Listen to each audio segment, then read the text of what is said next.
Hello दोस्तों, मैं प्रदीप शुक्ला आपका एसटीडी अड्डा में बहुत बहुत स्वागत करता हूं। उम्मीद करते हैं आप अच्छे होंगे, स्वस्थ होंगे और आपकी तैयारी, आपकी पढ़ाई बहुत ही बेहतरीन तरीके से चल रही होगी। तो आज मैं आपके लिए लेकर के हाजिर हूं CUT का प्रैक्टिस टेस्ट सेकंड, ठीक है ना। और उसमें हमारा सब्जेक्ट क्या रहने वाला है, रीजनिंग, ठीक है। तो प्रैक्टिस क्वेश्चन के माध्यम से हम लोग हर एक टॉपिक का जो सलूशन है वो डिटेल सलूशन, ठीक है ना, केवल क्वेश्चन का आंसर नहीं, ठीक है, पूरा का पूरा उस चैप्टर के बारे में जानकारी, ताकि कम समय में आपकी अच्छी तैयारी हो जाए, आपको हर एक टॉपिक का नॉलेज हो जाए। तो जो आपका जो है प्रैक्टिस टेस्ट सेकंड का जो फर्स्ट पार्ट है उसमें हम लोगों ने 11 क्वेश्चन सॉल्व किए थे। उसी के आगे हम लोग क्वेश्चन स्टार्ट करते हैं 12th क्वेश्चन से। आज की क्लास जो है हम लोग स्टार्ट करेंगे। जैसे कि आपको पता है कि भाई CUT में जो जर्नल टेस्ट का पार्ट आता है, जर्नल टेस्ट में आपका मैथ, रीजनिंग और जनरल नॉलेज के क्वेश्चन पूछे जाते हैं, जो टोटल आपके 75 क्वेश्चन होंगे, जिसमें से आपको 60 क्वेश्चन 60 मिनट में करने होंगे, ठीक है ना। 15 क्वेश्चन आप लेफ्ट करेंगे, वो कौन से लेफ्ट करना है ये आपको डिसाइड करना है, ठीक है। तो हम लोग डिस्कस करने वाले हैं उन्हीं 25 क्वेश्चनों में से रीजनिंग के क्वेश्चनों को, ठीक है ना, जिसमें से हम लोगों ने 11 क्वेश्चन अभी तक डिस्कस कर लिए हैं प्रैक्टिस टेस्ट सेकंड के, ठीक है ना। प्रैक्टिस टेस्ट एक हम लोग कर चुके हैं फर्स्ट, ठीक है, जिसमें हम लोगों ने बहुत अच्छे से हर एक टॉपिक को डिस्कस किया है, ठीक है, हर एक टॉपिक की चीजों को समझा है और फिर हम लोगों ने क्वेश्चन सॉल्व किया है। केवल क्वेश्चन का आंसर नहीं, केवल क्वेश्चन का सलूशन नहीं, पूरा का पूरा जो है टॉपिक को भी हम लोगों ने समझा है, ठीक है। तो चलिए स्टार्ट करते हैं 12वें क्वेश्चन के साथ में आज की क्लास को, ठीक है। और आज की क्लास का देखिए पहला क्वेश्चन है, ठीक है। और अगर देखें तो भाई प्रैक्टिस टेस्ट सेकंड का ये 12वां क्वेश्चन है, क्लियर है, ठीक है। 11th क्वेश्चन हम लोग फर्स्ट में कर चुके हैं, ठीक है, तो वहां से आप उसको देखना स्टार्ट करेंगे। ये 12th नंबर क्वेश्चन पे आ गए हम लोग, ठीक है। तो हम लोग को टोटल एक सेट बनाकर 25 क्वेश्चन का पूरा एक मैं आपके लिए सेट बनाया है मैंने, जिससे कि जो है आपको ये क्लियर है कि हाँ भाई 25 क्वेश्चन आपके उसमें रीजनिंग के आने हैं, ठीक है। अब देखिए ये क्वेश्चन आपको दिया गया है कि arrange the following words as per order in the dictionary and select the correct option. निम्नलिखित शब्दों को शब्दकोश के क्रमानुसार व्यवस्थित कीजिए और सही विकल्प का चयन कीजिए। अब देखिए ये वर्ड आपको दिए गए हैं, ठीक है ना। इन वर्डों का आपको अर्थ नहीं निकालना, मीनिंग नहीं निकालना, अर्थ निकाल के अनर्थ नहीं करना, ठीक है ना। तो यहां पर देखो आपको यहां पर इन वर्डों को शब्दकोश के अनुसार लगाना है, अकॉर्डिंग टू डिक्शनरी लगाना है। तो जैसे ही बात शब्दकोश की आती है तो हमारे दिमाग में बात आती है अल्फाबेट की, ठीक है ना। अब अल्फाबेट की अगर हम बात करें तो भाई अल्फाबेट A से स्टार्ट होता है, Z पे खत्म होता है, ठीक है ना। तो अब यहाँ पे अगर हम देखें तो पहले क्या आएगा A, फिर B, फिर C, फिर D, लास्ट में क्या आएगा Z। तो यहाँ पर भी आपको अल्फाबेट के अकॉर्डिंग ही जो है इन शब्दों को शब्दकोश में लगाना है। जैसे देखिए यहाँ पे पहला वर्ड आपका क्या दिया गया है, तो आपने कहा CONSUME कंज्यूम दिया गया है। दूसरा आपका दिया गया CONSCIOUSNESS दिया गया है। तीसरा आपका CONSCIENC दिया गया है। चौथा आपको जो है CONSERVATION दिया गया है। और पांचवा आपको जो है CONSEQUENCE दिया गया है। अब बाकी आपको ऑप्शन बताया गया भाई इनको किस क्रम में लगाया जाए। तो ये जो आपका क्वेश्चन है वो किस टॉपिक से है रीजनिंग में, लॉजिकल सीक्वेंस ऑफ वर्ड, ठीक है ना। एक टॉपिक हम लोग पढ़ते हैं रीजनिंग में, लॉजिकल सीक्वेंस ऑफ वर्ड, शब्दों का तार्किक क्रम। तो यहां पर देखिए ये जो आपका दिया गया ये सीक्वेंस दिया गया है। अब आपको बताने में से कौन सा आपका सही है। तो जैसे यहां पर देखिए हम जरा समझते हैं कि उसको लगाना कैसे होता है। तो यहां पे आपका जो वर्ड है पहला क्या दिया गया, कंज्यूम, ठीक है ना, CONSUME,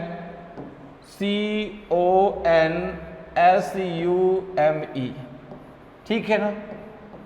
तो पहली बात तो आपको इसका अर्थ नहीं निकालना, अर्थ निकाल के अनर्थ नहीं करना।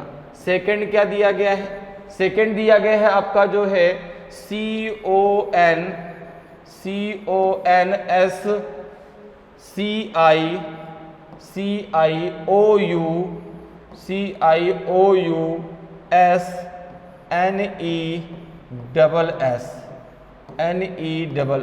क्लियर।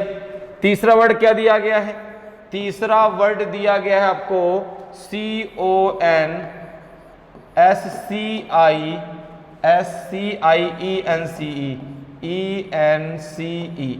ठीक है ना। चौथा वर्ड क्या दिया गया है, कंजर्वेशन। चौथा वर्ड है CONSCONSERVATION, ठीक है ना, TION। तो इसको अल्फाबेट के माध्यम से निकालना है, ठीक है। और पांचवा क्या दिया गया है, देखिए पांचवा क्या दिया गया है, CONSEQUENCE,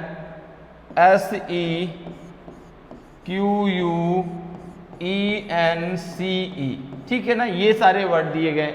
अब आपके दिमाग में आता है सर इनको लगाना कैसे है, तो भाई देखो अल्फाबेट के अकॉर्डिंग मतलब डिक्शनरी के अकॉर्डिंग मतलब A to Z लगाना है।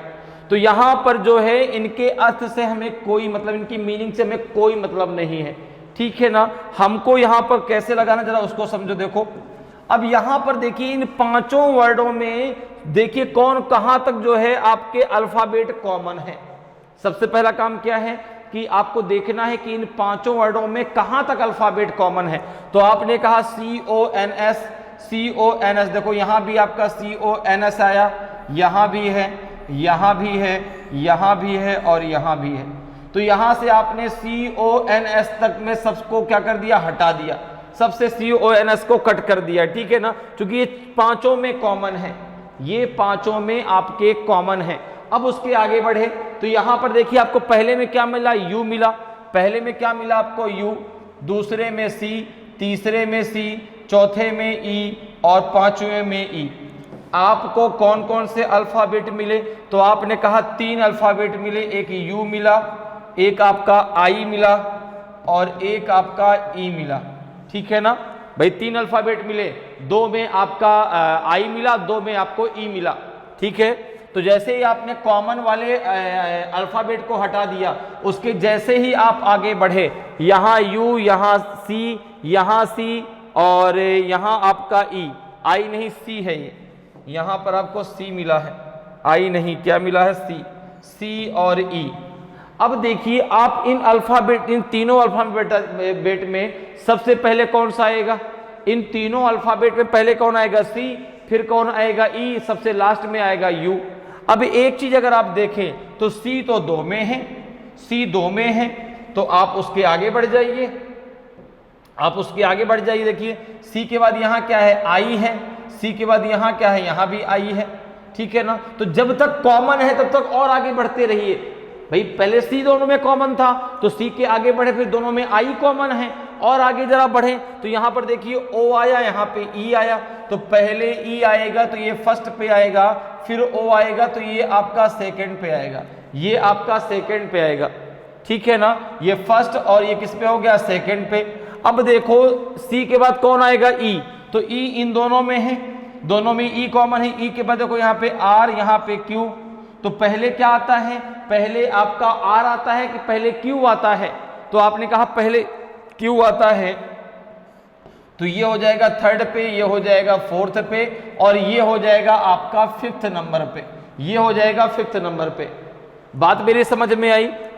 तो ये जो वर्ड है ये हो गया आपका 1st नंबर पे, ये जो 2nd में दिया गया ये हो गया 2nd नंबर पे, जो आपका जो है 5th में दिया गया 3rd नंबर पे, और 4th वाला 4th पे और 1st वाला 5th पे।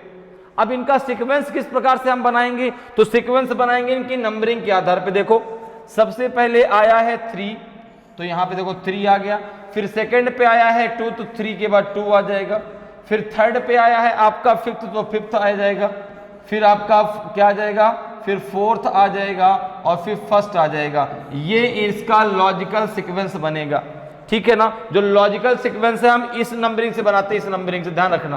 तो पहले 3 वाला आया, फिर 2nd वाला, फिर इसके बाद जो है थर्ड नंबर पे fifth number option, fourth number पे फोर्थ नंबर ऑप्शन, और फर्स्ट नंबर पे आपका जो है फिफ्थ नंबर पे फर्स्ट वाला ऑप्शन।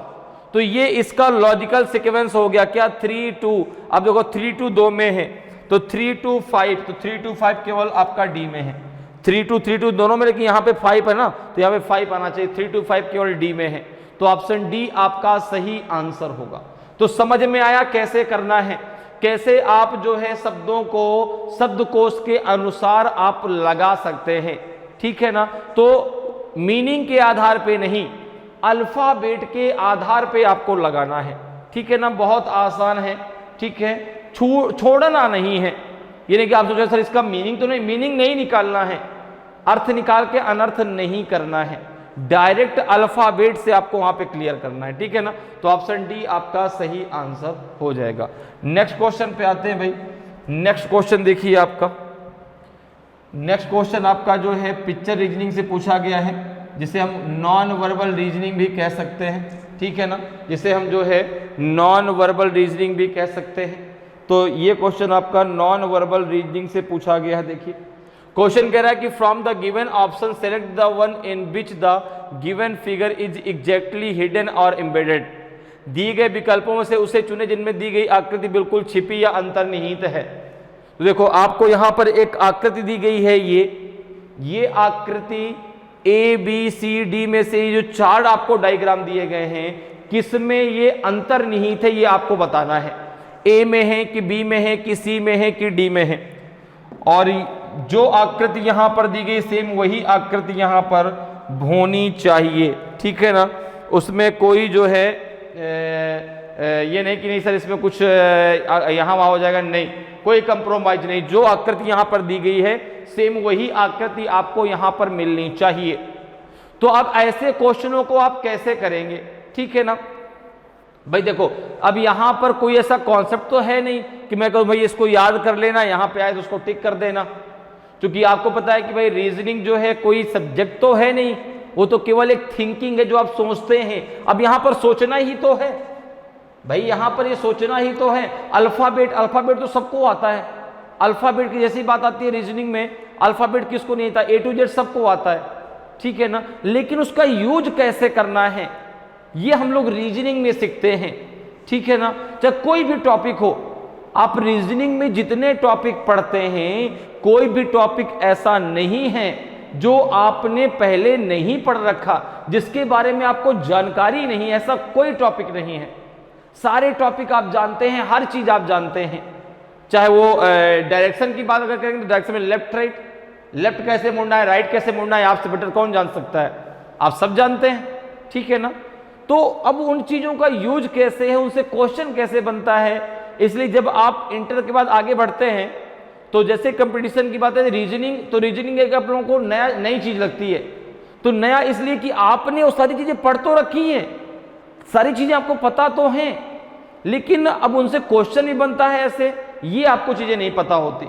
अब जैसे ये क्वेश्चन में कुछ नहीं है भाई, ये जो आकृति दी गई है इन चारों में से किसमें अंतर्निहित है, यही तो आपको बताना है। सेम यही आकृति जो उसमें बनी है।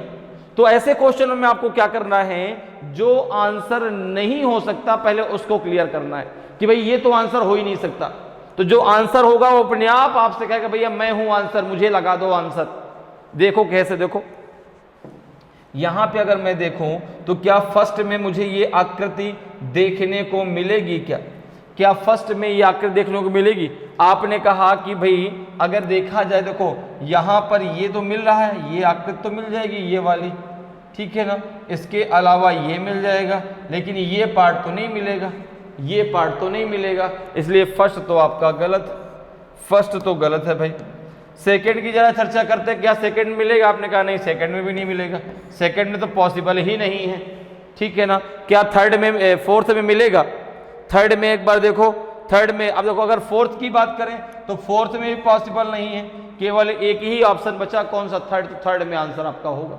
देखो भाई फोर्थ में भी आपको कहां दिख रहा है, तो ये आकृति कहीं भी आपको दिख रही है तो बताओ मुझे, ये जो आकृति, ये आकृति, ये लाइन, जो ये लाइन आ रही है, ये वाली लाइन कहीं भी दिख रही है आपको, फोर्थ में नहीं है। अब देखो अगर हम थर्ड की बात करें तो थर्ड आपका सही आंसर होगा। देखो कैसे, देखो ये आकृति आपको यहाँ दिखेगी, ये देखो यहाँ, ठीक है ना। इसके बाद ये आकृति ऐसे और ये यहाँ पे ले लो, ठीक है। इसके बाद देखो ये आकृति आपको यहाँ पर मिलेगी ऐसे, ठीक है ना। ये आकृति आपको ऐसे मिलेगी और ये आकृति आपको ऐसे आके मिलेगी। ये देखो पूरी की पूरी आकृति मिल गई, जो आकृति यहाँ पर है वही आकृति यहाँ पे मिल गई। तो आंसर कौन सा हो जाएगा? आपका आंसर सी आपका सही आंसर होगा। तो इसलिए जब भी पिक्चर रीजनिंग से क्वेश्चन आते हैं, आप उस ऑप्शन को पहले हटाओ जो कि आंसर हो ही नहीं सकता। आंसर अपने आप कहेगा भैया मैं हूं, मुझे लेके चलो, ठीक है ना। तो ऐसे ही आपको एग्जाम में भी इन क्वेश्चनों को सॉल्व करना है। तो यहां पे आंसर क्या हो जाएगा? ऑप्शन सी आपका सही आंसर होगा। क्लियर? नेक्स्ट क्वेश्चन पे आते हैं भाई। नेक्स्ट क्वेश्चन देखिए क्या कह रहा है। दर्पण छवि आपसे पूछा है भाई, मिरर इमेज की बात कर रहा है। देखो ये भी क्वेश्चन आपसे पिक्चर रीजनिंग से पूछा गया है। कहां से पूछा गया? पिक्चर रीजनिंग से, ठीक है ना। तो अब यहां पर देखो क्या कह रहा है, which of the following is the correct mirror image of the given figure. निम्नलिखित में से कौन सी दी गई आकृति की सही दर्पण छवि है? अब एक बात दिमाग में आती है, सर क्वेश्चन में तो दर्पण छवि लिखा है, लेकिन यहां तो कहीं दर्पण बना ही नहीं क्वेश्चन में। तो यहां पर एक चीज जरा समझो, एक चीज जरा समझो। दर्पण की जब बात आती है तो दर्पण तो एक ही होता है, उसको रखने के दो तरीके होते हैं। दर्पण एक ही होता है, उसको रखने के दो तरीके होते हैं, एक वर्टिकल और एक हॉरिजेंटल, ठीक है ना। जैसे अगर इस प्रकार से दर्पण रखा जाए, जैसे मान लो मैं मान के चलता हूं कि एक ये मेरे पास ए बी दर्पण है, ये मेरे पास एक ए बी दर्पण है जो यहाँ पे रखा हुआ है, ठीक है ना। और ये जो रखा है ये कैसा रखा है? ये रखा है वर्टिकल, ये रखा है वर्टिकल। अब आप एक चीज समझो, अगर वर्टिकल मिरर है तो वर्टिकल मिरर में आपका लेफ्ट राइट तो बदल जाता है। वर्टिकल मिरर में लेफ्ट जो है किससे बदलता है? तो आपने कहा राइट से, लेफ्ट राइट से और राइट लेफ्ट से बदल जाता है। लेफ्ट राइट से बदलता है और राइट किससे बदलता है? लेफ्ट से बदल जाता है, ठीक है। लेकिन अगर हम बात करें अप एंड डाउन की, ठीक है ना, अप एंड डाउन की, तो इनमें कोई भी चेंजमेंट नहीं होता। किसमें? आपका वर्टिकल मिरर जब रखा जाता है, ठीक है ना। अब एक बात, जब कोई भी मिरर आपके क्वेश्चन में ना दिया हो, ना बना हो, भाई अगर बन के आता तो बहुत अच्छी बात है, नहीं बना केवल क्वेश्चन में लिखा है, तो हमेशा आप पहले वर्टिकल मिरर की बात करते हैं। किसकी बात करेंगे? वर्टिकल मिरर की, ठीक है ना। लंबवत दर्पण की बात पहले करेंगे, ठीक है। दूसरा दर्पण जो है वो आपका हॉरिजेंटल रखा जाता है। कैसे रखा जाता है? अगर ऐसे दर्पण रखा है तो ये आपका हॉरिजेंटल है। अगर ए बी दर्पण को मैं ऐसे रख दूं तो ये हॉरिजेंटल हो गया। और हॉरिजेंटल में क्या है? हॉरिजेंटल में आपका अप किससे बदलता है? डाउन से। और डाउन किससे बदलता है? तो डाउन बदलता है अप से। लेकिन हॉरिजेंटल जब रखा जाता है तो लेफ्ट और राइट में, लेफ्ट एंड राइट में कोई भी बदलाव नहीं होता। क्लियर है इतनी बात? इतनी बात क्लियर है, ठीक है ना। तो भाई देखो अब यहां पर क्या कोई आपको मिरर जो है बना कर दिया गया, नहीं दिया गया ना। तो आप किसकी बात करेंगे? आप बात करेंगे वर्टिकल मिरर की। और वर्टिकल मिरर में क्या होता है कि लेफ्ट से राइट और राइट से लेफ्ट तो बदल जाता है, लेकिन अप और डाउन में कोई चेंजमेंट नहीं होता, ठीक है ना। जैसे कि हॉरिजेंटल जब मिरर रखा जाता है तो अप डाउन से डाउन अप से बदल जाता है, लेकिन लेफ्ट राइट में कोई चेंजमेंट नहीं होता। तो अब यहां पर हम किस मिरर की बात करेंगे? हम बात करेंगे वर्टिकल मिरर की। तो अब ये आकृति को अगर हम देखें तो इसमें क्या हो जाएगा? लेफ्ट से राइट, राइट से लेफ्ट बदलेगा, लेकिन अप डाउन नहीं बदलेगा। तो अगर आप यहां पर देखें तो जो आपकी ये देखो, यहां पे दो आपकी सुइयां दी गई हैं, एक सुई बड़ी है, एक सुई छोटी है, ठीक है ना। तो अब ये बड़ी सुई ऊपर ही रहेगी, छोटी सुई नीचे रहेगी, ठीक है ना, क्योंकि अप डाउन नहीं बदलेगा, केवल लेफ्ट राइट बदलेगा। अब ये बड़ी सुई इधर से इधर दिखाई पड़ेगी, छोटी सुई इधर दिखाई पड़ेगी। जैसे कि अगर हम ए की बात करें तो ए आंसर नहीं होगा, क्योंकि ये देखो बड़ी सुई नीचे आ गई, जबकि बड़ी सुई ऊपर ही रहेगी, बड़ी सुई ऊपर ही रहेगी, छोटी सुई नीचे रहेगी। लेफ्ट राइट बदलेगा लेकिन आपका अप डाउन नहीं बदलेगा। आंसर पहला तो नहीं हो सकता। दूसरे भी की बात करें बी भी नहीं हो सकता, क्योंकि बड़ी सुई नीचे आ गई। तीसरे की बात करें सी भी आंसर नहीं हो सकता। तो यहाँ पे आंसर कौन सा होगा? आंसर डी होगा। देखो यहाँ पर जो देखो ये जो बड़ी सुई है ये आपकी इधर दिखाई पड़ रही है, छोटी सुई आपको इधर दिखाई पड़ रही है। तो लेफ्ट राइट में क्या हो गया? बदलाव हो गया, लेकिन अप डाउन नहीं बदलेगा। तो आंसर जो है आपका डी जो है बिल्कुल सही आंसर होगा। क्लियर है? समझ में आया कि कैसे आप मिरर इमेज के क्वेश्चनों को आसानी से सॉल्व कर सकते हैं। ठीक है ना। मिरर एक होता है, रखने के दो तरीके होते हैं, आपका वर्टिकल और हॉरिजेंटल। ठीक है ना। तो जब कोई भी मिरर नहीं बन करके आता है आपके क्वेश्चन में, आपसे केवल कहा जाता है कि मिरर इमेज बताइए, तो आप पहले बात करते हैं किसकी? जो है वर्टिकल मिरर की। क्लियर? नेक्स्ट क्वेश्चन पे आते हैं। नेक्स्ट क्वेश्चन को जरा सॉल्व करते हैं। देखिए ये क्वेश्चन आपसे पूछा गया है जो है finding the missing number topic से। किस टॉपिक से पूछा गया है? Finding the missing number. तो find the missing number from the given alternatives. दिए गए विकल्पों में से लुप्त संख्या ज्ञात कीजिए। अब देखिए यहां पर आपको जो है एक ये डायग्राम दिया गया है, उसके अंदर कुछ नंबर्स हैं। अब यहां पर भी सीरीज वाला ही एक पैटर्न फॉलो होता है, लेकिन सब में एक जो है आपका जो रूल है वो सेम लगता है। जैसे यहां पर अगर आप देखें तो दिया गया है पहले 2 का क्या दिया गया है? 5। ठीक है भाई, छोटे नंबर से लेके स्टार्ट करते तो 2 का 5, 9, 14, 20, क्वेश्चन मार्क, 35, 44।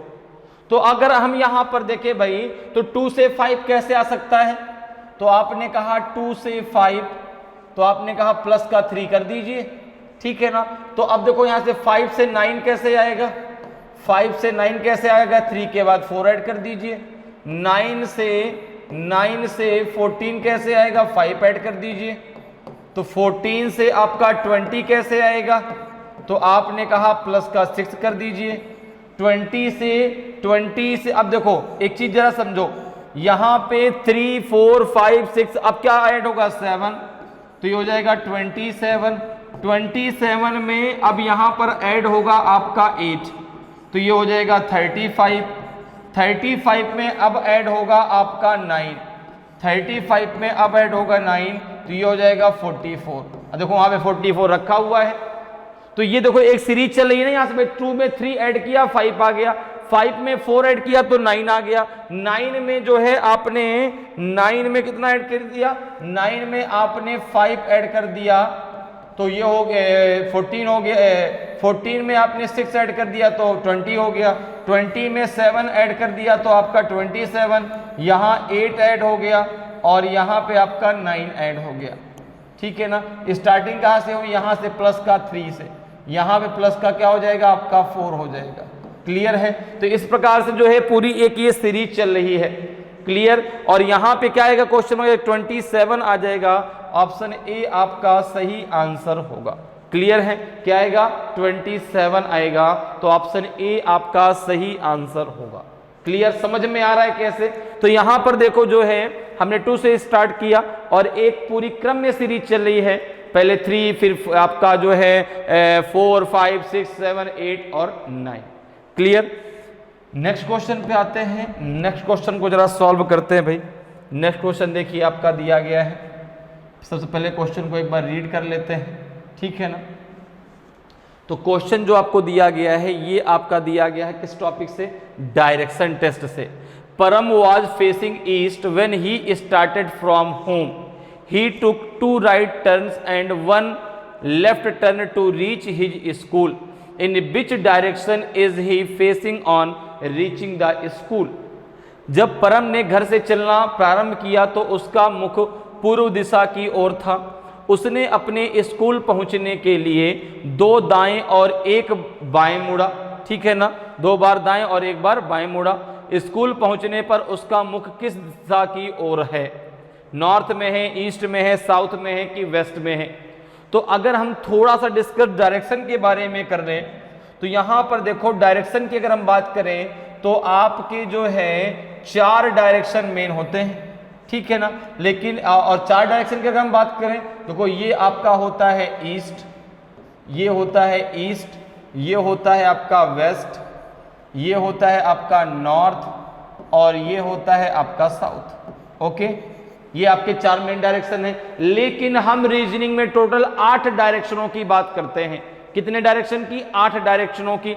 8 डायरेक्शन कैसे भाई? 4 तो ये मेन डायरेक्शन हो गए और इन 2 डायरेक्शनों के बीच का जो ये एंगल है ना, ध्यान रखिएगा, इन 2 डायरेक्शनों के बीच का जो एंगल है ये आपका 90 डिग्री का होता है।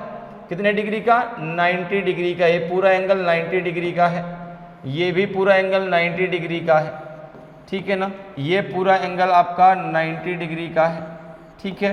ये पूरा एंगल आपका 90 डिग्री का है, ठीक है। तो अगर कह दिया जाए कि आपका चेहरा ईस्ट में है और आपको 360 डिग्री घुमा दिया जाए तो फिर से आपका चेहरा ईस्ट में ही हो जाएगा, चाहे वो क्लॉकवाइज घुमाया जाए चाहे वो एंटी क्लॉकवाइज घुमाया जाए। क्लियर? अब देखो यहां पर टोटल 8 डायरेक्शन कैसे होती है? 4 तो ये हैं और 4 इसकी जो है मिडिल डायरेक्शन है, 4 इसकी मिडिल डायरेक्शन है। जैसे ये देखो आगे 2 डायरेक्शन यहाँ पे मिडिल डायरेक्शन हो गई, ये हो जाएगी नॉर्थ वेस्ट और ये हो जाएगी जो है नॉर्थ वेस्ट हो जाएगी ये, ठीक है। और ये डायरेक्शन हो जाएगी आपकी साउथ ईस्ट। क्या हो जाएगी? South east. इसी प्रकार से यहाँ पर देखो ये 2 डायरेक्शन हो जाएंगी, ठीक है ना, ये 2 डायरेक्शन हो जाएंगी। तो ये हो जाएगी कौन सी? ये हो जाएगी आपकी नॉर्थ ईस्ट और ये हो जाएगी आपकी साउथ वेस्ट, ठीक है। तो ये एक सेंटर पॉइंट के द्वारा आपस में जुड़ी हैं, ये सेंटर पॉइंट के द्वारा आपस में जुड़ी हैं और ये टोटल आपकी 8 डायरेक्शन हो गई। ये नॉर्थ, ये साउथ, ये ईस्ट, ये वेस्ट, ये नॉर्थ, ये वेस्ट, ये आपका नॉर्थ ईस्ट, साउथ ईस्ट और साउथ वेस्ट। और जो मिडिल डायरेक्शन है इस 90 डिग्री के एंगल को 45 में डिवाइड कर देती हैं। ये एंगल 45 डिग्री का, ये एंगल 45 डिग्री का, ये हो जाएगा ये 45 में डिवाइड कर देते हैं। तो अगर हम बात करें यहाँ पे एंगल की तो आपके 2 एंगल होते हैं, एक 90 डिग्री का, एक 45 डिग्री का। इन्हीं के उससे हम 135 डिग्री बना सकते हैं। तो 90 + 45 135, 90 + 45 कितना हो जाएगा? 135। 45 और ऐड कर दो तो 180 हो जाएगा। 45 और ऐड करो तो आपका जो है 225 हो जाएगा। 45 और ऐड करो तो 270 हो जाएगा, ठीक है ना। 45 और ऐड करिए तो आपका जो है 315 हो जाएगा। 45 और ऐड करिए तो आपका पूरा 360 डिग्री का हो जाएगा। अब पूरा ये सर्कल आपका 360 डिग्री का है। तो ये तो आपके जो है ये 8 डायरेक्शन है और इनके बीच का ये एंगल क्लियर हो गया। अब यहाँ पे जो मेन कॉन्सेप्ट है वो है लेफ्ट राइट का, कि लेफ्ट और राइट आप कैसे लेंगे। दूसरी बात, जब भी आप कोई डायग्राम बनाएंगे हमेशा अपने आप को सेंटर पॉइंट में मानेंगे। ये सेंटर पॉइंट है जहां पे ये 8 डायरेक्शन आपस में एक दूसरे से कनेक्टेड है, ठीक है ना। अब अगर यहां पे बात करें लेफ्ट राइट की तो एक सिंपल सी बात समझिए कि क्लॉकवाइज में क्या होता है? क्लॉकवाइज अर्थात घड़ी की दिशा, क्लॉकवाइज में राइट होगा, क्लॉकवाइज में राइट होगा और एंटी क्लॉकवाइज में लेफ्ट होगा। एंटी क्लॉकवाइज में क्या होगा? लेफ्ट होगा, ठीक है। मेरी बात समझ में आ रही है? घड़ी की दिशा में दायां और घड़ी की विपरीत दिशा में बायां। क्लियर? अब जैसे यहां पे जरा इसको समझ लेते हैं। आपका चेहरा है ईस्ट में, आप ऐसे खड़े हैं। अभी ये मान के चलिए कि घड़ी की सुई है, ठीक है ना। जब भी आप कोई भी लाइन खींचे उसमें एरो का सिंबल जरूर बनाएं। अब जैसे आपने मान लिया कि आपका चेहरा ईस्ट में है, अब क्लॉकवाइज के लिए आप किधर घूमेंगे? क्लॉकवाइज के लिए घड़ी की सुई कहाँ घूमेगी? नीचे की तरफ। तो जो है इधर की तरफ देखो, ये क्लॉकवाइज है तो ये इसका राइट हो जाएगा, आर मतलब राइट, और ये एंटी क्लॉकवाइज है तो ये इसका लेफ्ट हो जाएगा। इसी प्रकार से आप घूम के आप आ गए साउथ में, ऐसे खड़े हैं। देखो ये क्लॉकवाइज होगा तो इधर की तरफ राइट होगा और इधर की तरफ आपका लेफ्ट होगा। आप पहुंच गए वेस्ट में, ऊपर की तरफ आपका राइट होगा और नीचे की तरफ आपका लेफ्ट होगा। आप पहुंच गए नॉर्थ में तो ये देखो ये क्लॉकवाइज है तो यहाँ इधर राइट होगा, ये एंटी क्लॉकवाइज है तो इधर आपका लेफ्ट होगा। क्लियर है? तो इस बात को ध्यान देना है कि डायरेक्शन में क्लॉकवाइज में क्या होगा? आपका राइट, और एंटी क्लॉकवाइज में क्या होगा? लेफ्ट। इतनी बातें क्लियर हैं। ठीक है ना। तो डायरेक्शन क्लियर हो गई और आपके जो है एंगल क्लियर हो गया और आपको लेफ्ट और राइट भी क्लियर हो गया, किस प्रकार से लेफ्ट घूमना है, किस प्रकार से राइट घूमना है, क्लियर। अब जरा आते हैं अपने क्वेश्चन पे। अब देखिए क्वेश्चन को डिस्कस करते हैं और क्वेश्चन का डायग्राम बनाने की कोशिश करते हैं। देखो क्वेश्चन कह रहा है कि परम was facing east when he started from home.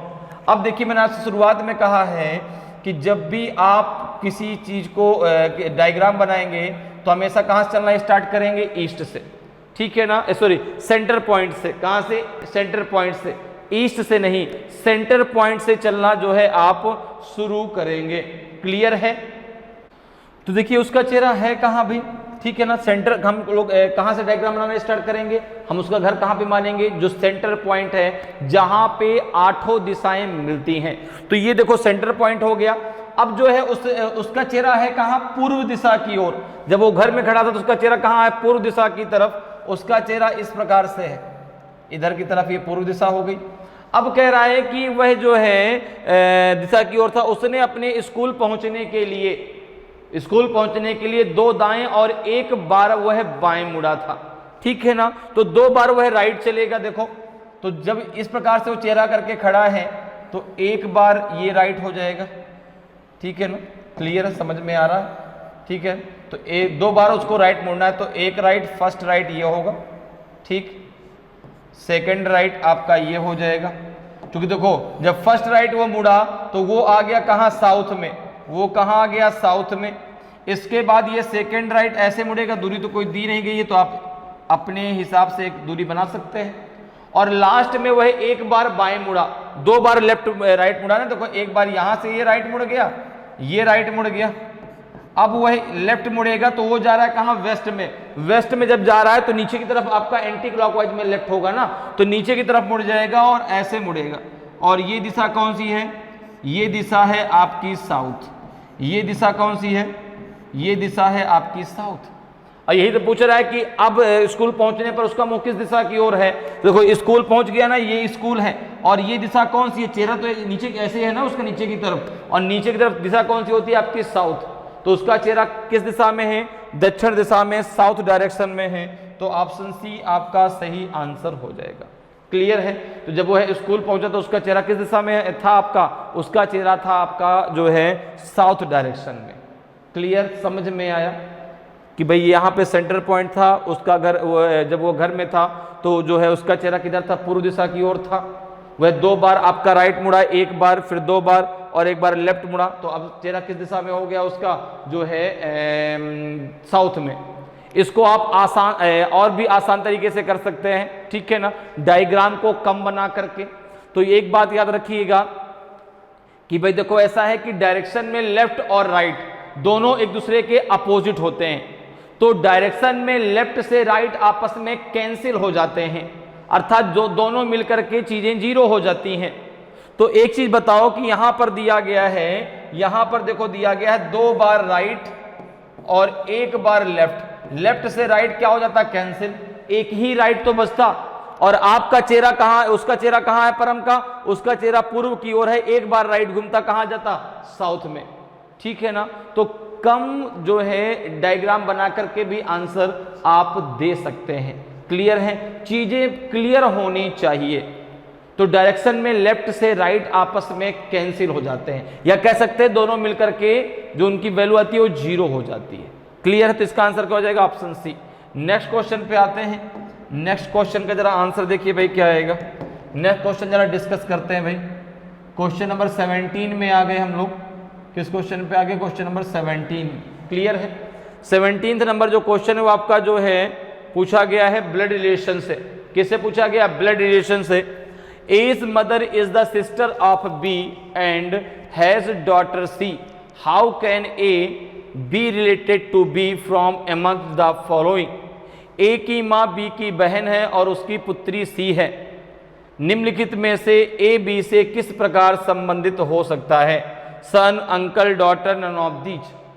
तो आपने कहा कि यहां पर देखो, अब बात अगर ब्लड रिलेशन की करते हैं तो ब्लड रिलेशन मतलब होता है रक्त संबंध, जो हमारे पारिवारिक रिश्ते हैं, जो कहते हैं ना खून का संबंध है, ठीक है ना। तो भाई जो हमारा परिवार है, जो हमारे रिश्ते हैं पारिवारिक, उन्हीं के बीच में तो एक आपका ब्लड रिलेशन होता है, ठीक है। भाई देखो एक बात जरा समझो, जब आप इस धरती पर अवतरित हुए आपने दो लोगों को जाना, एक अपने पिता को, एक अपनी माँ को, और फिर आपके जो रिलेशन है इन्हीं दो वर्गों में बट गए, एक रिलेशन पिता वर्ग में, एक रिलेशन माँ वर्ग में। पिता वर्ग में कौन कौन सा रिलेशन आया, तो चाचा का, चाची का, दादा का, दादी का, बुआ का, फूफा का, ये सारे रिलेशन आपके पिता वर्ग में आए। माँ वर्ग में मौसी का, मामा का, मामी का, नाना का, नानी का, ये सारे रिलेशन किसमें आ गए, आपके जो है माँ वर्ग में। क्लियर है। फिर जब आपकी शादी हुई तो रिलेशन और आगे बढ़ गया, आपकी वाइफ, उनके पिता, ठीक है ना, तो उनके पिता आपके क्या लग गए, उनके पिता आपके ग्रैंडफादर, फादर इन लॉ लग गए, ठीक है ना। और उनकी माँ आपकी क्या लग गई, वो मदर इन लॉ लग गई। सास ससुर आप उनके क्या लग गए, सन इन लॉ, दामाद लग गए। क्लियर है, समझ में चीजें आ रही हैं। तो अब अगर हम बात करें ब्लड रिलेशन की, तो ब्लड रिलेशन में मेन जो कॉन्सेप्ट होता है वो जेंडर का होता है। किसका होता है, जेंडर का, ठीक है ना। जब तक जेंडर क्लियर नहीं होगा, जब तक जेंडर क्लियर नहीं होगा तब तक रिलेशन डिफाइन नहीं हो सकता, रिलेशन क्लियर नहीं हो सकता। जैसे एक जरा बात समझो, अगर आप मुझसे पूछें, आपने एक क्वेश्चन मुझसे किया कि सर बताइए कि भाई मिश्रा जी की कितनी संतानें हैं, तो मैंने कहा भाई उनकी 2 संतानें हैं। अब एक चीज बताइए, क्या इस आधार पे ये कह सकते हैं आप, मैंने इतनी लेंगे तो क्या उनकी 2 संतानें हैं, तो क्या इस आधार पे आप कह सकते हैं कि उनके कितने लड़के या कितनी लड़कियां हैं, बताइए। नहीं कह सकते ना, क्योंकि भाई आपको एक क्लियर जानकारी नहीं है। संतानों में पुत्र भी आता है, संतान में पुत्री भी होती है। तो इसलिए जो है ब्लड रिलेशन में मेन जो कॉन्सेप्ट होता है जेंडर का होता है। जेंडर डिफाइन होगा, रिलेशन डिफाइन होगा, जेंडर डिफाइन नहीं होगा, रिलेशन डिफाइन नहीं होगा। दूसरी बात आती है जनरेशन की। एक होता है equal generation, generation gap. Equal generation क्या है, जैसे मैं अपनी बात करूं, अब मेरा जो भाई है, मेरी जो बहन है, चाहे मुझसे छोटा हो चाहे मुझसे बड़ा हो, वो मेरी ही जनरेशन का है। लेकिन मेरे पिता मुझसे एक जनरेशन ऊपर के हैं, मेरा पुत्र मुझसे एक जनरेशन नीचे का है, ठीक है, वो मेरी जनरेशन का नहीं है। तो ये जनरेशन गैप होता है, ठीक है ना। एक इक्वल जनरेशन में कौन आएगा, आपका भाई, आपकी बहन, चाहे आपसे बड़े हों चाहे आपसे छोटे हों, ठीक है ना। कजिन भी सारे आपके जो हैं वो आपके इक्वल जनरेशन में ही आएंगे, चाहे वो जो है ममेरा भाई हो, चाहे वो आपका चचेरा भाई हो, ठीक है ना।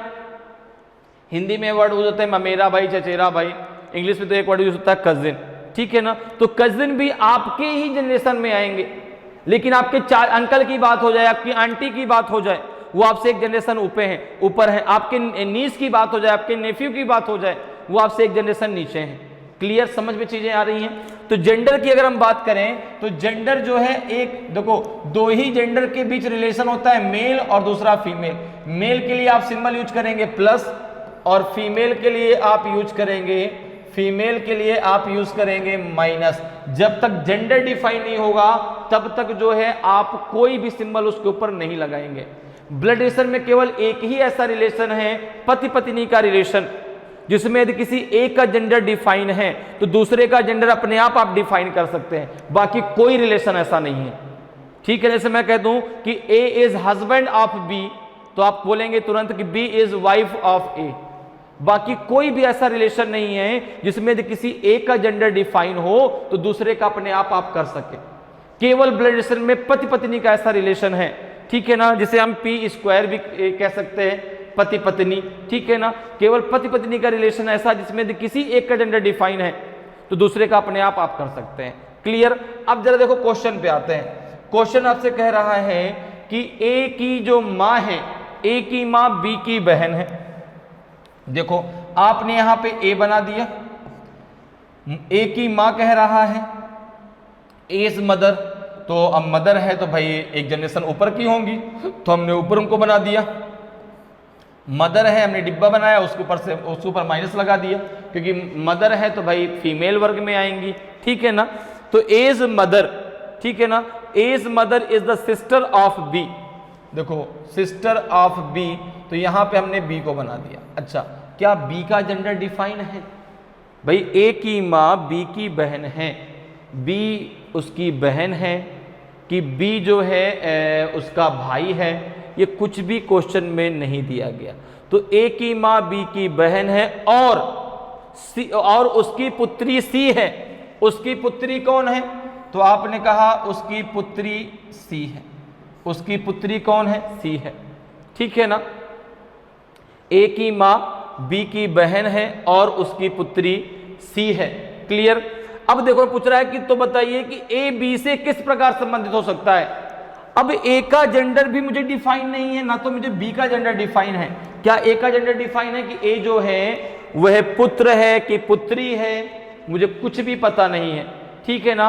हाँ, यहां पर देखो जो बी है, बी जो है इसका भाई है कि बी बहन है, वो भी मुझे डिसाइड नहीं है, ठीक है ना। ना तो बी का जेंडर डिफाइन है, ना ही आपका जो है ए का जेंडर डिफाइन है। तो यहां पे हो जाएगा जो है कैन नॉट डिटरमाइन, ये कह सकते हैं डेटा कैसा है आपका? अपर्याप्त है। डाटा कैसा है? अपर्याप्त है। या कह सकते हैं निर्धारित नहीं किया जा सकता। कैन नॉट बी डिटरमाइन, निर्धारित नहीं किया जा सकता, ठीक है ना। यह कह सकते हैं जो है डेटा कैसा है? अपर्याप्त है, डाटा अधूरा है। क्लियर। तो यहां पे आंसर आ जाएगा ऑप्शन डी। यहां पे आंसर आ जाएगा ऑप्शन डी, ठीक है भाई। ए का जेंडर हमें डिफाइन नहीं है, जिसका रिलेशन जिससे हमें बताना है, ए का रिलेशन हमें बी से बताना है, तो ए का जेंडर डिफाइन होना हमें जरूरी था। ए का जेंडर डिफाइन ही नहीं है तो हम रिलेशन डिफाइन नहीं कर सकते, इसलिए आंसर आ जाएगा कैन नॉट डिटरमाइन, निर्धारित नहीं किया जा सकता। तो यहाँ पे ऑप्शन डी आपका सही आंसर हो जाएगा, क्योंकि कहीं भी कैन नॉट डिटरमाइन दिए ही नहीं गया, ठीक है ना। तो ऑप्शन डी आपका सही आंसर होगा। क्लियर। नेक्स्ट क्वेश्चन पे आते हैं। नेक्स्ट क्वेश्चन का जरा आंसर डिस्कस करते हैं। भाई देखिए, ये क्वेश्चन आपसे पूछा गया है क्लासिफिकेशन से। किस टॉपिक से पूछा गया है? ये पूछा गया है आपसे क्लासिफिकेशन से, ठीक है ना, वर्गीकरण। Select the odd one out, विषम को चुने, ठीक है। देखिए यहां पर क्या है, आपको 4 ऑप्शन दिए गए हैं, ठीक है ना। पूरा क्वेश्चन कैसे बनता है कि भाई 4 विकल्पों में से 3 किसी प्रकार से समान है, ठीक है ना, किसी प्रकार से समान है। कौन सा एक वह है जो इनके ग्रुप में नहीं आता, जो इनसे अलग है, उसको आपको चुनना है। जैसे पहला दिया गया आपका 699, दूसरा है 377, तीसरा है 399, चौथा है आपका 369। अब इसमें कौन से 3 ऐसे हैं जो आपस में अपना एक ग्रुप बनाते हैं, जो आपस में अपना एक ग्रुप बनाते हैं, लेकिन एक नंबर ऐसा जो उस ग्रुप में नहीं आता। अब जैसे यहां पर अगर आप देखें तो भाई 699 दिया है, फिर दिया गया आपको 377, आपको दिया गया है 399, ठीक है ना, और दिया गया 369। अब एक चीज जरा देखो, यहां पे अगर हम देखें तो यहां पे 2 वर्ड लगातार हैं, 9 और 9, रिपीटेड वर्ड, रिपीटेड नंबर्स हैं भाई। 2 नंबर जो रिपीट हो रहे हैं, पहले 9 फिर 9। यहां पे एक नंबर 7 है जो रिपीट हुआ 2 बार, ठीक है ना। यहां पर भी देखो एक नंबर 9 है जो 2 बार रिपीट हुआ। लेकिन अगर हम बात करें 369 की, इसमें कोई भी नंबर रिपीट नहीं हुआ, इसमें कोई भी नंबर रिपीट नहीं हुआ। क्या कोई नंबर रिपीट हुआ क्या? देखो भाई यहां पे आपका 699 9 2 बार आया, 3777 2 बार आया, 3999 2 बार आया, लेकिन क्या यहां पर कोई नंबर आया? तीनों के तीनों आपके डिफरेंट नंबर हैं और इसीलिए जो है ये आपका इन तीनों से अलग है। इसलिए ये तीनों आपका ये जो है इन तीनों से क्या है? अलग है, ठीक है। क्लियर, समझ में आ रहा है? तो एक बात ध्यान रखिएगा, जब भी क्लासिफिकेशन की बात आती है तो अक्सर जो है मतभेद हो जाते हैं कि सर मैंने तो आंसर ये लगाया था, आंसर तो इसका कुछ और वहां पर दिया गया है। तो ये कोई बड़ी बात नहीं है, हो सकता है कि आपने वहां पे कुछ अपना तरीका सोचा हो, लेकिन एग्जामिनर जो मानता है वो अपना तरीका मानता है। क्योंकि मैंने कहा ना कि रीजनिंग कोई सब्जेक्ट नहीं है, रीजनिंग थिंकिंग है। अगर आप उसकी थिंकिंग को पकड़ ले गए तब तो आपका आंसर सही माना जाएगा, अगर आप नहीं पकड़ पाए तो आपका आंसर गलत हो जाएगा, ठीक है ना। तो क्लासिफिकेशन और एनालॉजी में ऐसी अक्सर घटनाएं घटित होती रहती हैं, तो उनको बिल्कुल भी आपको जो है उनसे घबराना नहीं, ठीक है ना। ऐसी घटनाएं अक्सर घटित होती हैं कि सर मैंने तो आंसर ये लगाया था, वहां तो आंसर में ये दिया गया है, तो कोई बड़ी बात नहीं है भाई, चूंकि वहां पर आपने अपनी थिंकिंग के हिसाब से आंसर दिया, एग्जामिनर ने अपनी थिंकिंग के हिसाब से बताया कि भाई आंसर ये होगा, मैंने तो ये सोच के क्वेश्चन बनाया था। क्लियर है? तो यहाँ पे आंसर क्या हो जाएगा 369। एक सिंपल सा तरीका कॉन्सेप्ट लगेगा कि भाई बाकी सब में जो एक नंबर है आपका, ठीक है ना, वो 2 बार आया है, लेकिन आपका जो डी में है उसमें कोई भी नंबर आपका रिपीटेड नहीं है, तीनों के तीनों आपके डिफरेंट नंबर है, इसलिए आपका आंसर डी आपका सही आंसर होगा। नेक्स्ट क्वेश्चन पे आते हैं भाई। नेक्स्ट क्वेश्चन देखिए, ये क्वेश्चन भी आपका क्लासिफिकेशन से पूछा गया है, क्लासिफिकेशन से पूछा गया है। देखो भाई आपके जो है इसमें 3 क्वेश्चन किससे थे, एनालॉजी टेस्ट से, और 2 क्वेश्चन हो गए आपके क्लासिफिकेशन से, ठीक है। तो देखो जरा यहाँ पे क्या कह रहा है, select the odd one out, विषम को चुने, quintal, carats and litres and ounces, कौन सा इसमें डिफरेंट है? तो बहुत सिंपल सा है, कुछ नहीं करना। देखो लीटर जो है, लीटर से क्या मापते हैं, लिक्विड, लीटर से क्या मापते हैं, तो आपने कहा लिक्विड मापते हैं, ठीक है ना, और बाकी जो चीजें उससे ठोस चीजें मापते हैं, ठीक है, इसलिए जो है लीटर से आपका अलग हो जाएगा, सिंपल सा ये तो, ठीक है ना। तो लिक्विड से क्या मेजर करते हैं, लीटर से लिक्विड को मापा जाता है, बाकी जो है ठोस चीजों को मापने की इकाई है। क्लियर, समझ में आ गया? तो यहाँ पे आंसर क्या हो जाएगा, सी हो जाएगा। नेक्स्ट क्वेश्चन पे आते हैं। नेक्स्ट क्वेश्चन का जरा आंसर बताएं भाई, देखें जरा। अब देखिए ये क्वेश्चन आपसे पूछा गया है सिलोगिज्म से, सिलोगिज्म चैप्टर है आपका, ठीक है ना, जिसे हम हिंदी में न्याय निगमन भी कहते हैं, न्याय निगमन के नाम से भी जानते हैं। तो सिलोगिज्म में जो आपका स्टेटमेंट है वो राजा है, ठीक है ना, वो जो कहेगा वो 100% आपको सत्य मानना है, उसके साथ कोई बहसबाजी नहीं, कोई भी उसके साथ जो है कन्वर्सेशन नहीं कि नहीं ऐसा नहीं हो सकता, ऐसा कैसे दिया गया, कुछ नहीं, जो कथन कह रहा है वो 100% सत्य है, ठीक है ना। दूसरी बात, जो आपका कंक्लूजन है वो स्टेटमेंट के अकॉर्डिंग निकलेगा, जो आप डायग्राम बनाएंगे वो स्टेटमेंट के अकॉर्डिंग बनाएंगे। अब देखिए जरा इसको, क्वेश्चन को पढ़ लीजिए। Consider the given statement to be true and decide which of the given conclusion and conclusion can definitely be drawn from the given statement.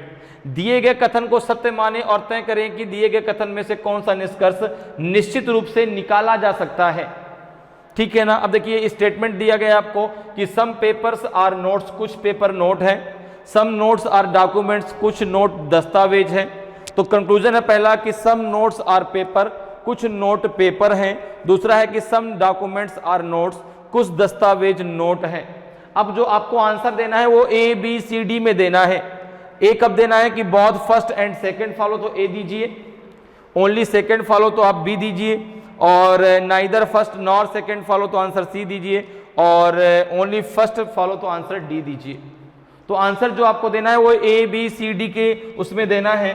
तो अब जरा थोड़ा सा अगर इसको समझ लें तो देखो मैं आपको बताता हूं कि आपके सिलोगिज्म में 3 वर्ड मेन होते हैं आपका, एक सम, ऑल और आपका नो एनी, ठीक है ना, नो एनी, ठीक है, क्लियर।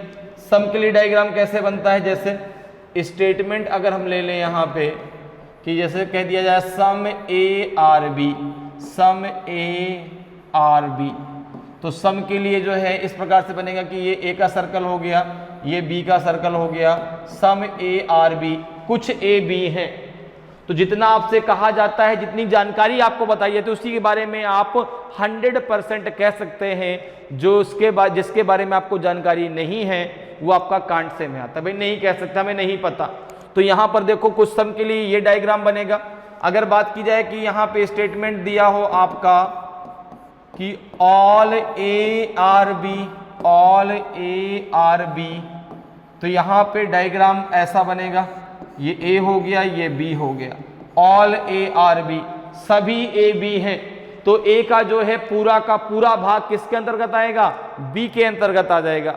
और अगर तीसरे की हम बात करें, जैसे कह दिया जाए नो ए आर बी, तीसरा कह दिया जैसे कि no A are B, no A are B, तो यहां पे डायग्राम बनेगा कि भाई कोई भी ए जो है बी नहीं है, तो ए और बी के बीच कोई रिलेशन नहीं है, ठीक है ना, ना ए बी को जानता, ठीक है ना बी ए को जानता। क्लियर है? नो ए आर बी, कोई भी ए बी नहीं है।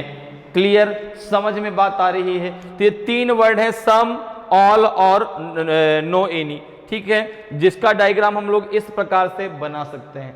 अब आते हैं अपने क्वेश्चन पे, और सबसे पहले हम स्टेटमेंट के आधार पे डायग्राम बनाते हैं। क्या कह रहा है? Some papers are notes, some papers are notes, ठीक है ना।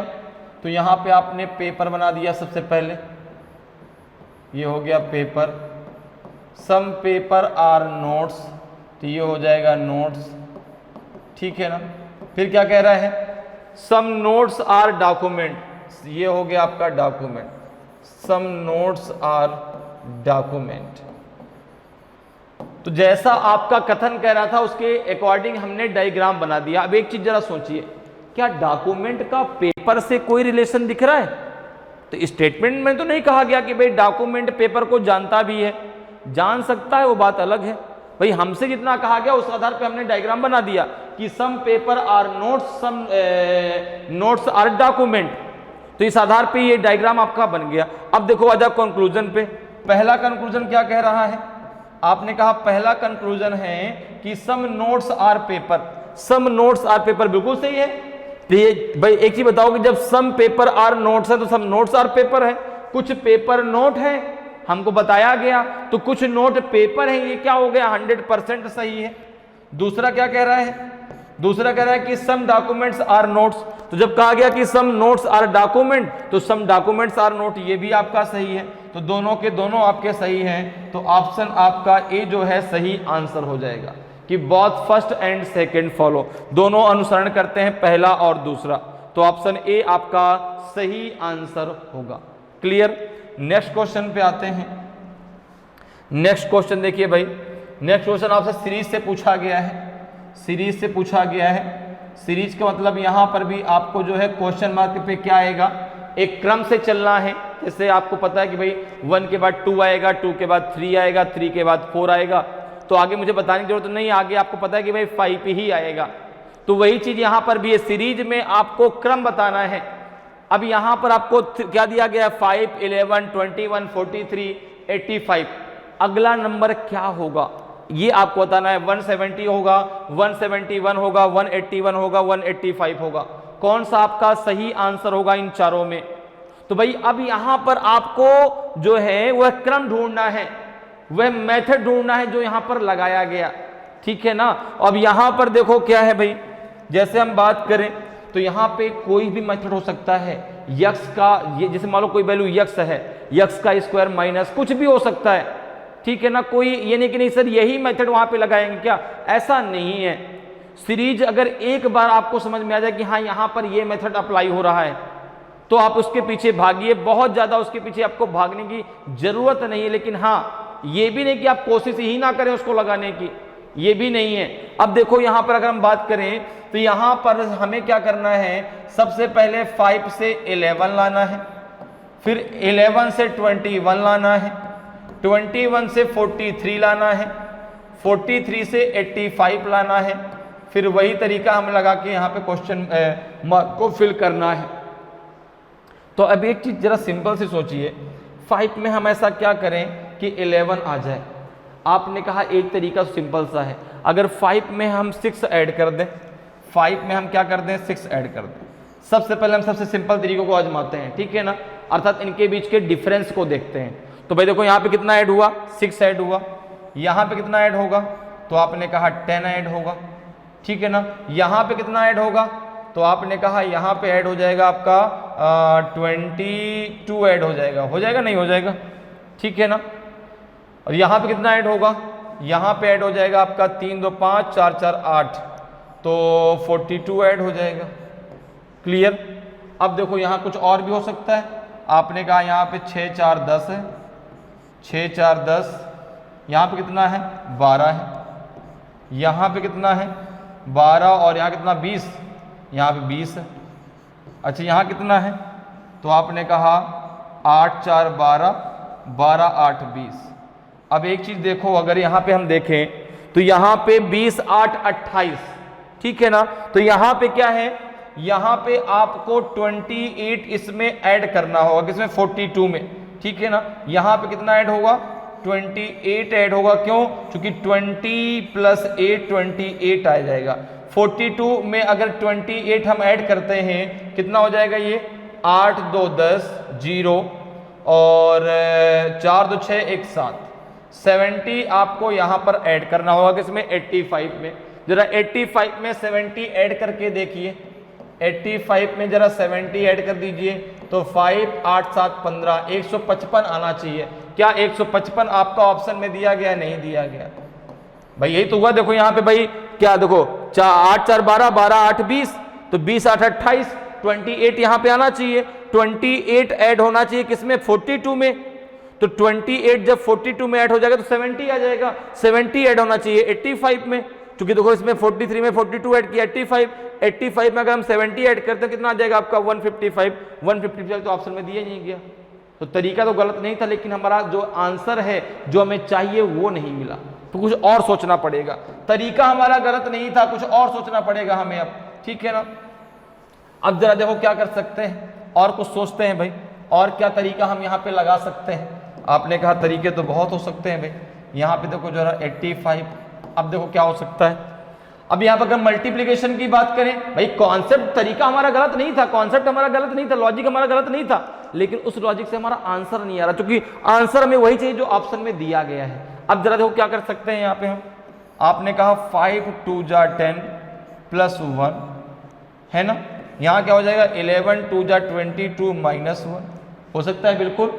यहाँ पे देखो जरा 21 2 जा कितना हो जाएगा आपका, तो 42 प्लस का 1, यहाँ पे हो जाएगा इंटू 2 तो कितना हो जाएगा 86 माइनस का 1, तो यहाँ इंटू 2 कर दो और प्लस का 1 आ जाएगा, प्लस का 1 आ जाएगा, जो होगा वो यहाँ पे फिल कर देंगे।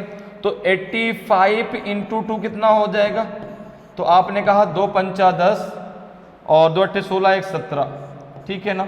यहाँ पे प्लस का 1 करना है तो ये हो जाएगा 171, कितना आ जाएगा 171। देखो 171 ऑप्शन में दिया गया है, तो यहाँ पे जो है ऑप्शन बी आपका सही आंसर हो जाएगा। क्लियर है, समझ में आया। तो लॉजिक गलत नहीं होता, लॉजिक के हिसाब से जो हमें आंसर चाहिए, जैसे हमारा पहले लॉजिक से तो नहीं आया वो आंसर, तो फिर हमने कौन सा लॉजिक लगाया, अगला लॉजिक लगाया, तो हमारा आंसर आ गया 171। क्लियर, तो इसका आंसर क्या हो जाएगा 171 आपका सही आंसर होगा। नेक्स्ट क्वेश्चन पे आते हैं। नेक्स्ट क्वेश्चन का आंसर बताइए भाई। क्वेश्चन आपसे पूछा गया है डाइस से, क्वेश्चन आपसे डाइस से पूछा गया है, इसका आंसर आपको बताना है। क्वेश्चन करा कि by opening the given dice which of the following figure can be form, दिए गए पासे को खोलकर दी गई आकृतियों में से कौन सी आकृति बनाई जा सकती है। तो यहां पर देखिए आपको शुरुआत में एक पासे की 3 स्थितियां दी गई हैं, 1 2 3। यहां से आप अपोजिट निकालेंगे, यहां से आप अपोजिट निकालेंगे और जिसमें वही अपोजिट होंगे, जिस आकृति में वही अपोजिट होंगे जो आपने यहां से निकाले हैं, वही आकृति आपकी सही आकृति होगी। अब जैसे यहां पर अगर हम देखें, अगर आपको कभी भी जो है पासे की 2 से ज्यादा स्थितियां दी गई हो, 3 और 4, तो आपको 2 ही फॉर्मूले, 2 ही रूल लगाने हैं, 1 नंबर कॉमन या 2 नंबर कॉमन। क्या करने के लिए, अपोजिट निकालने के लिए, ठीक है ना।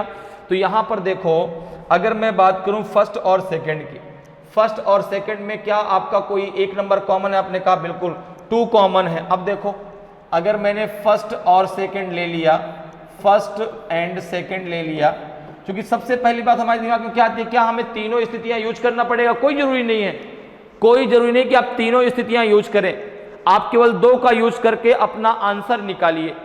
तो यहां पर जो है अगर मैं पहला दूसरा लेता हूं, तो पहले दूसरे में आप देख रहे हैं, पहले दूसरे में कुछ इस प्रकार से चीजें बनी, यहां पे आपका क्या है 6, यहां पे 2, यहां पे 4। दूसरे में क्या है, दूसरे में है आपका जो है, दूसरे में है यहाँ पे 1 2 और 3, ये फर्स्ट है और ये सेकंड है। दोनों में कौन सा नंबर कॉमन है, दोनों में देखो 2 नंबर कॉमन है, यहाँ पे भी 2 है, यहाँ पे भी 2 है, दोनों में 2 कॉमन है।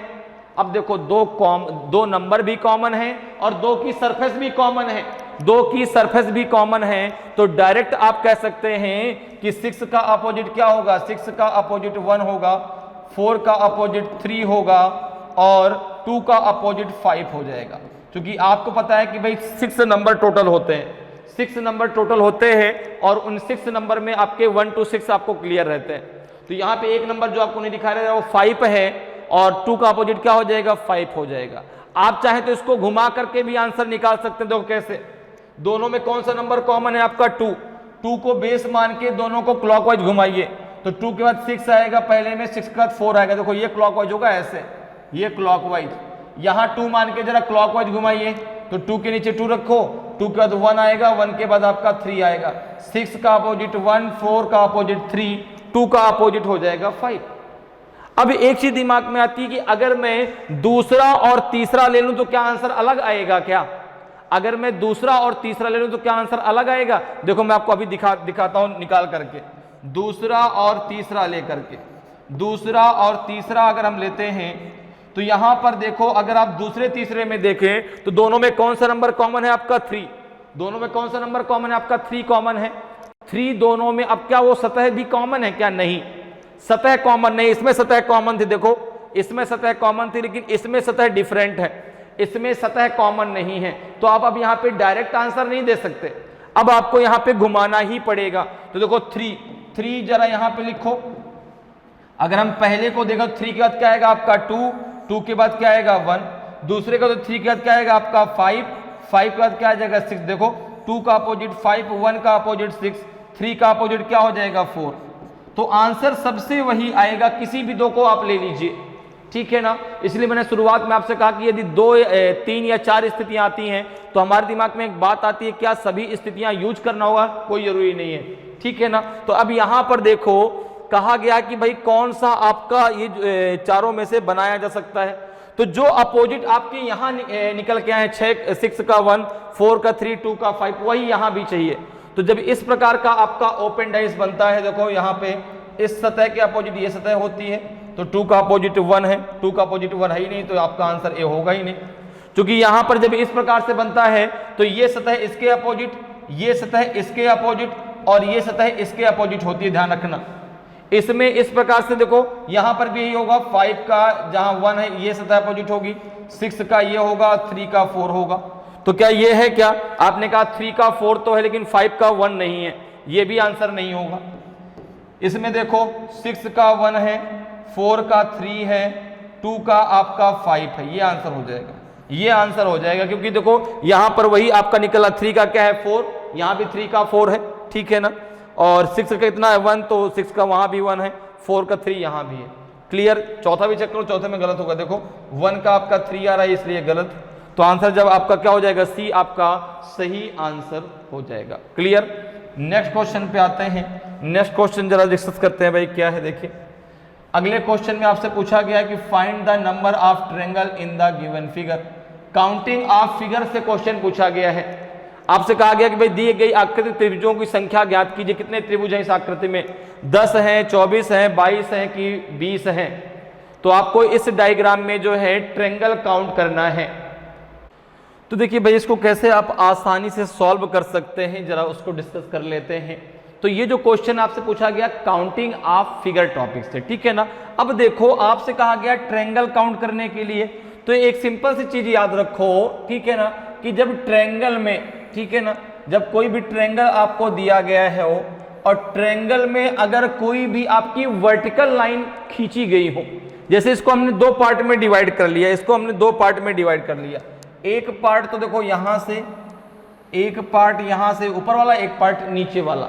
अब देखो यहां पे अगर हम देखें, यहां पे थोड़ा सा और बड़ा बना लेते हैं, कितनी आपकी वर्टिकल लाइन खींची गई है, कितनी वर्टिकल लाइन खींची गई है, जरा देखिए भाई।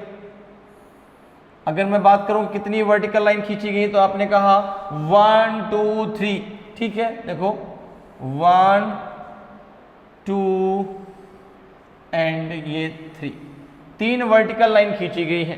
तो सिंपल सा एक मेथड होता है, कॉन्सेप्ट होता है, उसको जरा समझ लीजिए कि कभी भी अगर आपको इस प्रकार का डायग्राम मिलता है, ठीक है ना, अगर ट्रायंगल में वर्टिकल लाइन कभी भी आपको दिख जाए तो आपको क्या करना है, इन जो है खानों की नंबरिंग कर देनी है, जैसे 1 2 3 और 4, और सबको आपस में ऐड कर देना है।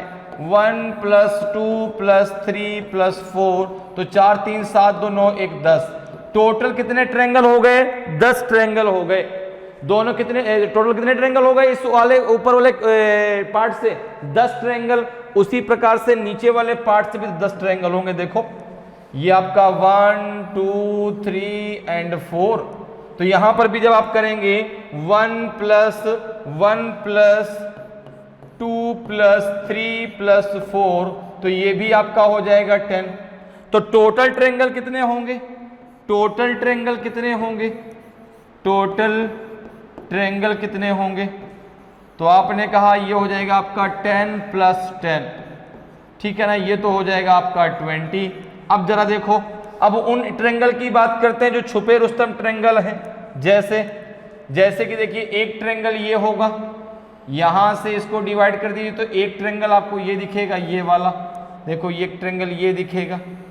एक ट्रायंगल और दिखेगा, देखो ये वाला, ये ट्रायंगल, एक ट्रायंगल आपको ये दिखेगा। 2 ट्रायंगल ये हो गए। कितने ट्रायंगल हो गए? ये 2 ट्रायंगल ये हो गए, तो 20 + 2। इसी प्रकार से 2 ट्रायंगल आपको उधर से मिलेंगे, 2 ट्रायंगल आपको इधर से मिलेंगे। देखो एक ट्रायंगल ये मिलेगा, एक ट्रायंगल आपको ये मिलेगा, ठीक है ना, एक ट्रायंगल आपको ये मिलेगा और एक ट्रायंगल आपको ये मिलेगा। 2 ट्रायंगल ये हो गए, तो 2 + 2 कितने हो जाएंगे? 4। तो 20 + 4 कितना हो जाएगा आपका? 20 + 4 कितना हो जाएगा? 24। अर्थात टोटल कितने ट्रायंगल हैं इसमें? 24 ट्रायंगल हैं। तो ऑप्शन बी आपका सही आंसर होगा। क्लियर है? तो तुक्का मारने वाली कोई बात नहीं, डायरेक्ट आप इस कॉन्सेप्ट से आंसर निकाल सकते हैं। तुक्का मारने की जरूरत ही नहीं है आपको, क्योंकि बहुत ही आसान सा है, ठीक है ना, आसान सा कॉन्सेप्ट है कि जब भी आपको वर्टिकल लाइन खींची मिल जाए, आप उन खानों की नंबरिंग कर दीजिए, सबको ऐड कर दीजिए, उतने टोटल ट्रायंगल हो जाएंगे। क्लियर है? तो ऊपर के पार्ट में 10 ट्रायंगल, नीचे के पार्ट में 10 ट्रायंगल, और 2 ट्रायंगल इधर से, 2 ट्रायंगल इधर से, टोटल कितने हो गए? 24 ट्रायंगल हो गए। क्लियर? तो ऑप्शन बी आपका सही आंसर होगा। नेक्स्ट क्वेश्चन पे आते हैं। नेक्स्ट क्वेश्चन का आंसर जरा बताएं। क्वेश्चन आपसे पूछा गया है जो है पिक्चर रीजनिंग से, और ये है जो है कंप्लीट द पैटर्न, ठीक है। आपको जो है ये पूरा एक पैटर्न दिया गया है और यहां पर क्वेश्चन मार्क है। क्वेश्चन मार्क की जगह इन ABCD में से कौन सा पैटर्न रख दिया जाए जिससे ये पूरा पैटर्न आपका कंप्लीट हो जाए, वो आपको बताना है। Select a figure from amongst the 4 alternatives which when placed in the blank space mark question mark would complete the pattern। अब देखो यहां पर जो है 4 विकल्पों से उस आकृति का चयन करें जिसे क्वेश्चन मार्क चिन्हित रिक्त स्थान में रखने पर पैटर्नों को पूरा करेगा। तो अब यहां पर देखो आपको करना क्या है, बाकी चीजों को समझना जो उसमें पैटर्न दिया गया है। तो यहां पर देखिए, यहां पर पहली बात तो इसको भाई ये पूरा का पूरा जो है, ये पूरा का पूरा जो आपका ट्रायंगल बन रहा है इसको पूरा कंप्लीट करना है, ठीक है ना। ये पूरा का पूरा ट्रायंगल कंप्लीट करना है। ट्रायंगल कंप्लीट होगा तो यहाँ पे इस प्रकार से आना चाहिए। जब इस प्रकार से देखो आना चाहिए, ऐसे आएगा ये पूरा का पूरा लास्ट तक, यहाँ तक ऐसे आएगा, ऐसे आएगा कि नहीं आएगा। अब देखो यहाँ पर अगर देखूं तो इस प्रकार से कुछ एक आकृति चाहिए, ठीक है। पहली बात तो ये क्लियर हो गया। अब देखो इस आकृति में देखो तो यहाँ पे लाइनिंग भी तो होनी चाहिए, यहाँ पे आपकी लाइनिंग भी ऐसे आना चाहिए, ऐसे एक, फिर ये आ जाएगा आपका 2, ऐसे करके। तो ये तो आंसर होगा नहीं।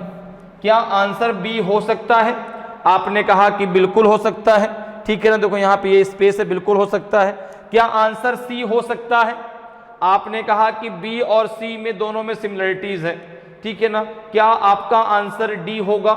दूसरी बात, एक चीज जरा और समझिए, यहां पर जो है बीच में हमको इसको भी तो कंप्लीट करना है, ये भी तो कंप्लीट होना चाहिए, ठीक है ना। ऐसे आना चाहिए पूरा का पूरा, ठीक है। अब जब ये कंप्लीट करना है तो हमें यहां पर बी तो नहीं लेंगे, क्योंकि देखो ये वाला पार्ट कहां मिल रहा है, ये वाला पार्ट है क्या बी में? नहीं है। तो फिर ये वाला पार्ट जब नहीं तो बी तो आंसर नहीं होगा। अब देखो सी और डी में जरा देखो, सी और डी में जरा देखिए भाई क्या आपका जो है कौन सा सही आंसर होगा। तो अब एक चीज जरा देखो, यहां पे अगर हम देखें तो यहां पर दोनों चीज सिमिलरिटी है, सब कुछ समान है, केवल एक चीज डिफरेंट है। वो क्या है? यहां का देखो स्पेस यहां पे कम है, यहां पे ज्यादा है, ठीक है ना। केवल इस स्पेस की बात करनी है आपको, इस वाले स्पेस की जो आपको दिख रहा होगा, ठीक है ना। इस स्पेस की बात कर लो। तो आपने कहा कि अगर हम स्पेस की बात करें और यहां पे जब ट्रायंगल आएगा तो ये स्पेस देखो ज्यादा होना चाहिए, ये स्पेस ज्यादा होना चाहिए, ठीक है ना। यहां पे स्पेस देखो बहुत कम है, यहां पे स्पेस ना के बराबर है, देखो कहां है स्पेस, जबकि देखो यहां स्पेस है ना, देखो ये ऊपर, तो यहां भी स्पेस है। तो आंसर कौन सा होगा? आंसर आपका हो जाएगा सी, डी आपका गलत है, डी आंसर नहीं होगा। क्योंकि किस आधार पे? देखो यहां पे ये स्पेस चाहिए, यहां पे स्पेस है ही नहीं, तो आंसर कौन सा हो जाएगा? आपका डी जो है बिल्कुल सही आंसर होगा। क्लियर? नेक्स्ट क्वेश्चन पे आते हैं। नेक्स्ट क्वेश्चन का आंसर जरा बताएं भाई। अगला क्वेश्चन आपका मैट्रिक्स से पूछा गया है आपसे, ठीक है ना। ये क्वेश्चन किससे पूछा गया है? मैट्रिक्स से, ठीक है ना। तो यहां पर देखिए क्वेश्चन आपको दिया गया, इतना भारी भरकम क्वेश्चन आपको देखने में लग रहा है सर तो बहुत बड़ा क्वेश्चन है, लेकिन बहुत आसान है। जितना बड़ा है उतना ही ये आसान। देखो कैसे क्वेश्चन को आप चाहें तो एक बार पढ़ लें पूरा, ठीक है ना, आपको सारी चीजें समझ में आ जाएंगी। तो यहां पर देखो क्या है क्वेश्चन कि a word is represented by only one set of numbers as given in any one of the alternatives. The sets of numbers given in the alternatives are represented by two classes of alphabets as in the two matrix given below, first and second. Okay, the columns and rows of matrix first and matrix second are numbered from 0 to 4. Okay, 0 to 4. Okay, 0 to 4. A letter from these matrix can be represented first by its row and next by its column. That is, A can be represented by 24. अब देखो यहां पे A आया, A को किससे represent किया गया? 24 से। तो 24 कैसे लिया जाएगा? तो यहां पे देखो पहले कॉलम से लिया गया 2 और फिर यहां पे A आया, फिर 4 लिया गया रो से, ठीक है। तो ये जो तरीका आपको बताया गया किस प्रकार से यहां पर आपको अल्फाबेट का कोड लेना है। क्लियर है? तो A can be represented by 24, 31 etcetera and D can be represented by 11, 22 etcetera. Similarly you have to identify the set for the letters AELO। आपको AELO के कोड बताना है कि इसमें से कौन सा आपका ABCD में से सही आंसर होगा। अब जरा देखो आपको करना क्या है, यहां पर इसका शॉर्टकट तरीका क्या है करने का।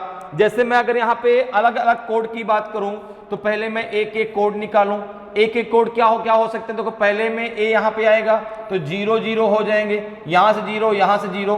फिर दूसरा कोड क्या होगा? यहां पे A है तो 1 12 हो जाएगा, 1 2। भाई यहां से पहले कॉलम से लेना है, बाद में आपको रो से लेना है। ये हमें कहां से पता चलेगा? देखो यहां पे दिया गया है A का कोड, D का कोड, तो किस प्रकार से लिया गया ये आपको देखना है। जैसे A का कोड 24 लिया गया तो 24 कैसे आएगा?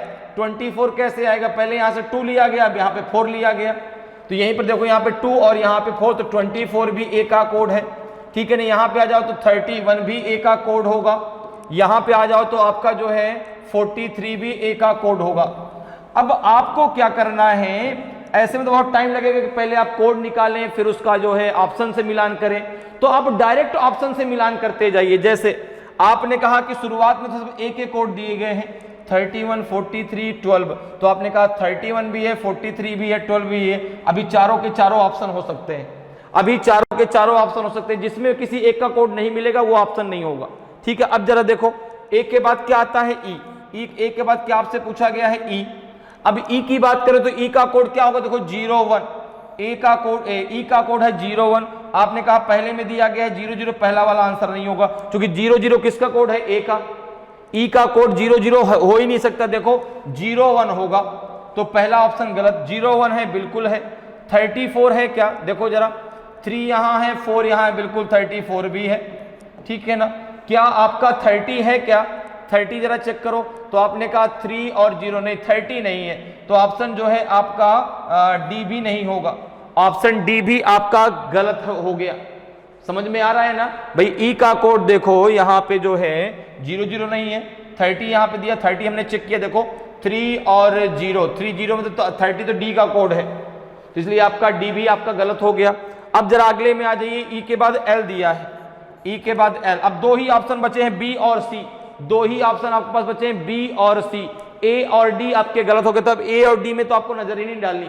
बी और सी जरा देखो, बी के तो यहाँ पे एल की बात करते हैं, एल आपको सेकंड मैट्रिक्स से मिलेगा, तो यहाँ पे दिया है एल का कोड 67।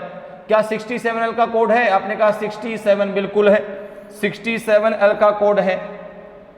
क्या 85 एल का कोड है? 85 एल का कोड है, बिल्कुल 85 भी है। तो अभी ये दोनों ऑप्शन सही है। ई के एल के बाद क्या आएगा? ओ। जरा ओ की बात करो, ओ का कोड क्या 97 है?